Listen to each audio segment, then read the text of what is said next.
Hello and welcome to Business Today Television. I'm Siddharth Zarabi and with me Vikram Sakhuja, the Group CEO of Madison Media and Out of Home. From here at the Goafest, welcome to the Business Today Television setup here. An absolute pleasure to be here. I hope you're having a great time in Goa. Absolutely. Thanks very much for your time. And as we sit here and discuss what's happening in the media world, in the world of advertising, I really want to start by asking you about that question which I've had in other come up in other conversations. How do brands make themselves big and relevant to a consumer in the digital age? By following the first principles, like I think, end of day, you got to have a great proposition. You got to make sure people are aware of it. And then after that, you do different ways in which you can engage consumers to do that. Earlier, we used to do it probably only with advertising. In a digital age, you've got far greater number of tools at your disposal to actually work. So I don't think we should complicate the issue by saying that the game has changed completely. The tools have changed, yes, but the fundamentals remain the same. So follow the consumer, see where they are, solve their problems. As far as media is concerned, see the various touch points are actually using and use them well. But isn't there a shift in the manner in which media is being consumed, advertising is being consumed, and the fragmentation with multi-platforms? Absolutely, Vikram? all of them. So a problem that we are facing today, not problem, it's a reality is that people are consuming more media than ever before. So if people who earlier used to just watch video or on whatever audiovisual content on TV, now they're watching it all over. They're watching it on their connected TVs, they're watching it on their mobiles, they're watching it on just about, of course, the HD TVs and the other TVs and so on and so forth. So the devices are plenty, but people are still consuming video, they're still consuming text, they're still consuming sound, they're still consuming images, and they're still, So some of these kind of mediums, they will remain what they were. It's just that the formats or platforms on which they come in have now increased. In the stock markets, there is a term that keeps coming up, and that's called asset allocation. Vikram, the reason I'm asking you this is not about to talk about the markets, but in terms of advertiser, how does he allocate that one precious asset in today's age, which is the media budget? How should he rather make that choice, given that India is multiple markets within one market? So, the real, actually come to think of it, media agencies, media in general, there's really three things that we do. We do allocation, we do optimization and attribution. Right. So allocation is exactly all that. Should we be putting money into TV, where in TV, or in print or digital and so on and so forth. Similarly, optimization is how much levels of each to be actually doing to get the best result. And attribution, and all of these, of course, linked together, is what works and how, and what the interplay between various sort of media formats, how they do. So today's game, I think, is the interesting thing for all of us in media has been to really toggle all these, optimization, allocation, and attribution, to come out with a sweet spot.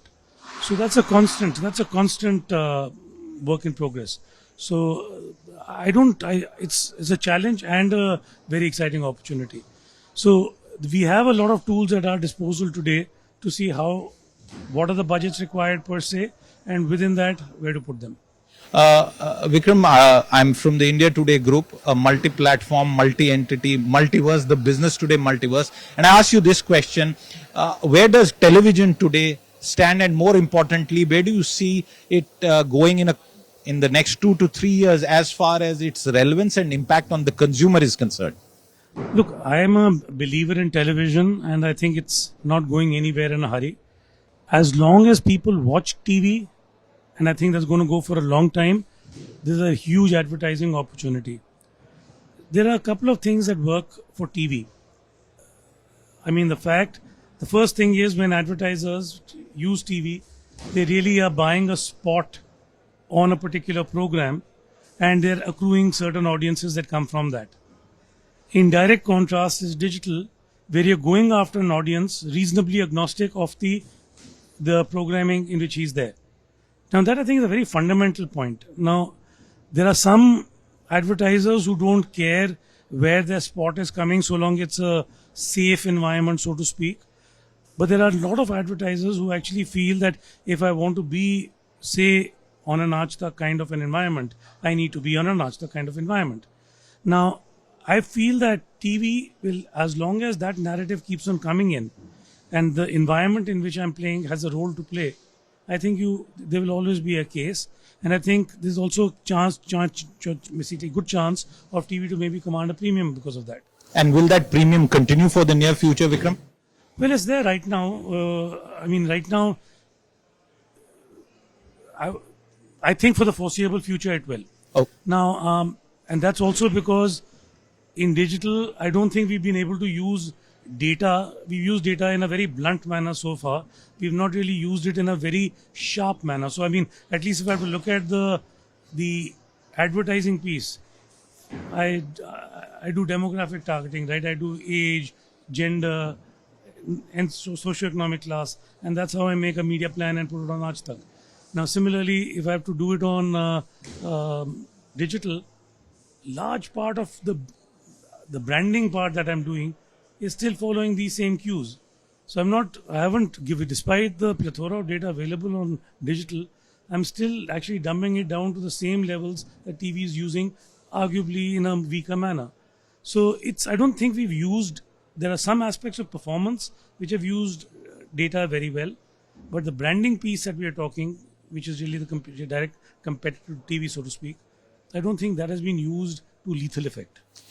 Some advertisers, and obviously we can't take names, when I've sort of had conversations, there is some doubt about the fairness or reality of some digital numbers that get thrown up, because advertisers also feel that they really don't know how reach or engagement or clicks have been achieved. Is that a serious concern, or shouldn't count in the larger picture? Look, at the top, I would definitely welcome, and I think we need an industry third-party measurement of digital. In TV, obviously, we have it. In print also, we have it. Digital is the one where still media owners, on the basis of their logs and bills, we are paying their invoices. Now, we do have certain mechanisms by which we can do our own third-party checks to make sure that there's in-target audiences, no bot traffic, all that kind of stuff, whether it was actually viewable. So some basic hygiene checks that should go into digital. It's not that we can't do them today. We can do them today. But we are still having to then go to the media owners, the digital media owners, and then have a conversation with them about what is chargeable and what is not. The default option still remains that their logs are inviolate. And then I have a principal problem with that. I think they should be industry currencies. Okay, that's a very important point that you talk about, Vikram. As we get to the last part of our conversation, I just want to tell our viewers, and this is something my colleague Krishna Gopalan was telling me, and he insisted that I mention this and ask you that, you are a standalone Indian agency in some ways, and the word that he used was the biggest Desi agency, giving a tough competition to the biggest in the world and with some of the biggest clients in India. What's your own personal challenge and opportunity that you see today in servicing clients, in ensuring that you continue to have lots of wins? No, that's kind of you to give that compliment. I take it with all humility. Thank you. I've always believed that media is a local game. Look, I was with a network agency for 14 years. Before that, I was a client. When I was a client, even then I believed media was a local business. I've been responsible. In fact, when in both Procter and Coke, when I was running media pitches, as it turned out, coincidence, but as it turned out, in both my companies, Madison and Independent was my agency. Well, okay. And I had to, at that point in time, fight global pressures to right now not take a network agency and go with them. And I told them very simply then, and I'm saying that now, media is a local game. We need people who have the local network, who have the smarts, and who have the nimbleness and the agility to actually make things happen. Sam used to do it then, he continues to do it now. Some of us are also now part of that entire game, and I think we're stronger for that. Now, one is media is a local agency. the part which I find exciting in the last almost 8 years now that I've been with Madison, uh, why it's always been a high every day, is the unfortunate whatever reality of a network agency is, because of a network agency you are part of a network, and there's a very significant part of your time that actually goes into regional and global, you want to call it meetings, engagement, because you end of day, and India, Just the wheels no, and of India, the look, organization. India is a very, very important market. It's a top 3 market for number of countries, for number of networks. So you come under the magnifying glass. So you have to manage one more stakeholder because you're so important to them. Now, I used to spend 30% of my time with clients when I was in a network agency. Here, I'm spending 80% of my time. I had signed up to do this, yeah. So for me, it's blissful, yeah. I don't see any downside. Okay. One final question. And this is something that I try and constantly understand, because this question about multi-language market in India, English being the premium, Hindi being mass, Telugu being mass, Kannada being mass, are large regional languages, and some of those languages actually are far bigger than many countries globally. Where do you see this evolving? Do you see, for example, Hindi coming next to English? Because a lot of time people say, at least in the English news space, I must be clear about that English is not growing as much.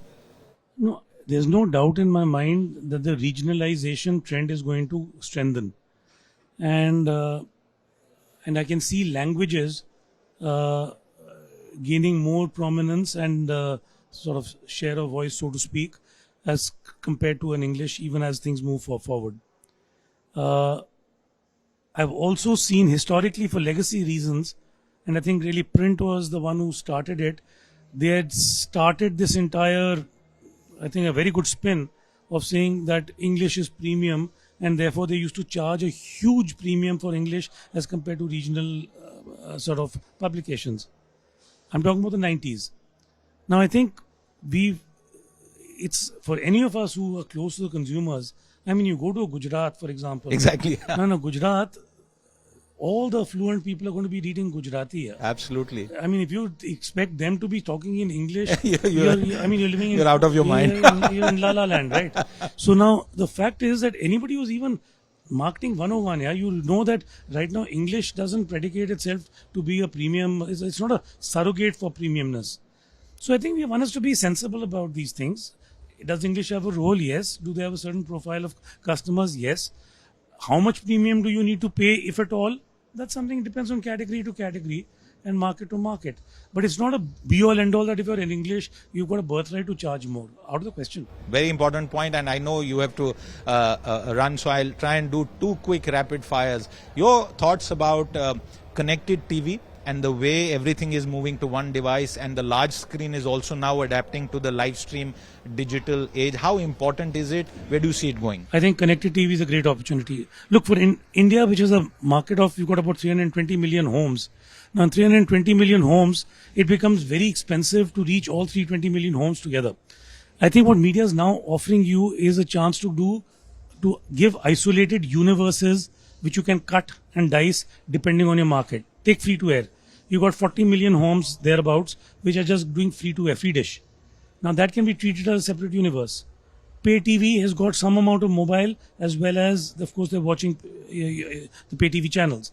That's another universe. CTV is again overlapping. Some people are cord cutters, so they're not watching TV and they're only watching it on connected TV. And there's others who are cord shavers who are watching some on that and some on this. But my point is, like, for example, some of our clients this time on IPL, they said that, okay, I can't afford to play for the full TV kind of feed, so let me just go after a CTV feed. And of course, Jio was selling CTV like a TV spot. So it wasn't only impressions, it was at any point, everybody who was watching CTV sees it. So do I see a role for CTV? Absolutely. Okay. But I see a role for anybody who can isolate media markets and do a good job of fulfilling them. There's a role for each one of them. One final question, and that was what you touched upon in terms of IPL. The viewership trends that we have seen in this IPL, what lessons do they hold out, Vikram? Look, at the first cut, I'm looking at the IPL from 3 cuts this year. One is the game itself. I think from that standpoint, it was outstanding. The number of 200 runs scores that have been chased, the number of last ball finishes, the fantastic. new young stars that have come up. So every which way, as far as the game is concerned, I think it was Absolutely, it was new high, it was a humdinger. Now, the second thing was from a standpoint of ratings. It was very hard, till last IPL, people are getting worried, and because there was a declining trend of ratings over the last 3 IPLs. One was split into two times in a year. Yes. So because of that, there was a decline, and the people are worried that is there a problem happening. This year, that has reversed. So it's not gone back to its highest ever, but on TV also, in an environment where digital also is very aggressive, TV has grown. As far as the property is concerned, I am very bullish on it. I think it's a fantastic property. Now, the third one is advertisers. And I think on advertisers, there's two. I think TV has seen a dramatic drop in advertisers. It's come down maybe half or so, but number of advertisers. And that is primarily because at one level, a large part of the startup economy has dried up. EdTech has dried up, FinTech has dried up. All these guys who are otherwise very big players, they've not. Now, also what has happened is perhaps some bit of the crypto also, just to add to that. Crypto, absolutely. Yep. Crypto and so all of that. So now, added to that, you've got some credible digital options Numbers. which you can slice and dice, and with lesser outlays, you can reach. And like you said, targeted. Like CTV being one case, or other things like that. I think that has allowed. So I don't think the overall ADEX.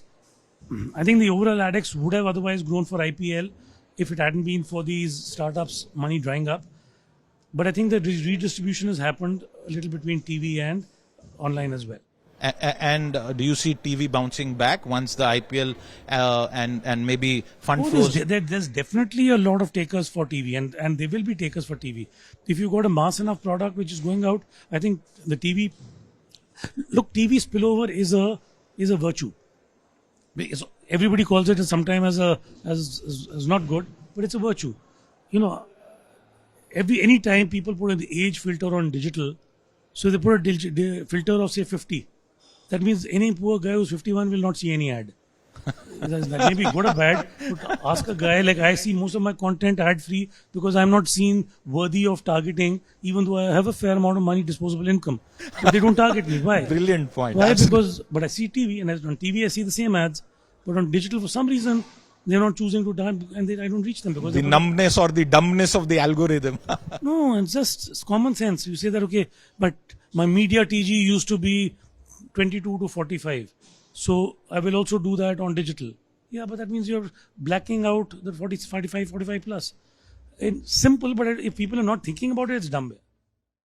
Wonderful words there, Vikram. In the age of digital, the relevance of television, and I could find no better point to end this fantastic conversation. Vikram, thank you very much for your time. Mine. With that, it's a wrap on this conversation. Thank you very much for watching. Bye-bye. If you like the video, do like, comment, share and subscribe.